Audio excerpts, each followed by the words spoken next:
Bonjour à tous, bienvenue dans ce nouveau numéro de Vision Sport sur Activision TV. On démarre en Bundesliga. Comme le veut la tradition en Allemagne, le champion en titre doit jouer le premier match d'ouverture de la saison 2020-2021. Bayern de Munich joue à domicile contre Schalke 04 ce vendredi à l'Allianz Arena. Les Bavarois se sont facilement imposés sur le score de 8-0 avec un triplé de Serge Gnabry et 2 passes décisives du nouveau chouchou bavarois, le Roi Sané. Ce duo fait déjà jaser jusqu'à soulever une comparaison à celui de Ribéry et Robben sur les réseaux sociaux. Parlons mercato, la Sampdoria s'apprête à accueillir Keita Baldé. En effet, les derniers détails avec Monaco ont été résolus et il ne reste plus qu'à attendre l'arrivée du joueur ce samedi à Gênes pour la visite médicale. Un nouveau renfort pour l'attaque de Claudio Ranieri. Souhaitant vivement retourner en Italie, le gaucher formé au FC Barcelone avait été en contact avec son ancien club, la Lazio, et aussi la Fiorentina, mais c'est finalement du côté de la Sampdoria qu'il va signer comme révélé par la presse italienne. À la Sampdoria, Keita Baldé pourrait y trouver son jeune frère Ibrahima Baldé, âgé de 21 ans, ainsi que la Serie A. C'est officiel, Thiago Alcantara est enfin un joueur de Liverpool. Le milieu de terrain a paraphé un contrat de 4 ans alors que son transfert est estimé à 22 millions d'euros plus 5 millions de bonus. Dans le communiqué transmis par les Reds,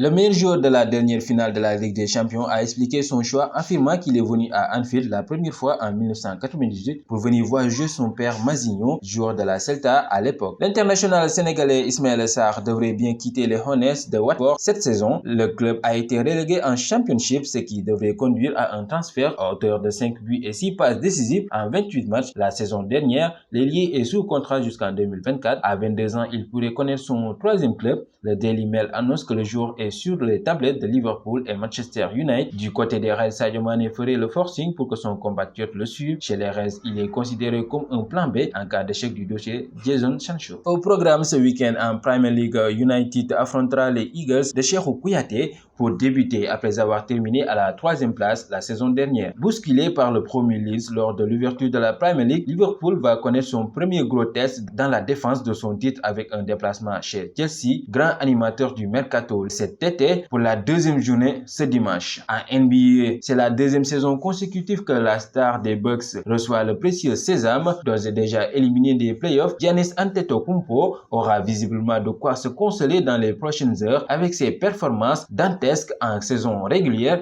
Le Greek Freak a été nommé MVP de la saison régulière pour la seconde année consécutive. Si le classement n'a pas encore été dévoilé, on sait que LeBron James et Harden étaient ses principaux concurrents. Le King ne remportera donc pas à nouveau ce trophée individuel. Résultat des playoffs, les Lakers ont battu les Nuggets 126-114, menés par les 37 points, 10 rebonds et 4 passes décisives d'Anthony Davis dans le match 1. De plus pour les Lakers, LeBron James a ajouté 15 points, 6 rebonds et 12 passes décisives dans la victoire, tandis que Nikola Jokic et Jamal Murray ont chacun récolté 21 points pour les Nuggets dans l'effort perdant. Les Lakers mènent cette série Best of 7 1-0. Le match 2 aura lieu demain dimanche. C'était tout pour ce numéro de Vision Sport. Je vous donne rendez-vous à la prochaine. D'ici là, continuez à vous abonner sur notre chaîne YouTube Activision TV et à nous suivre sur notre site internet www.activision.com.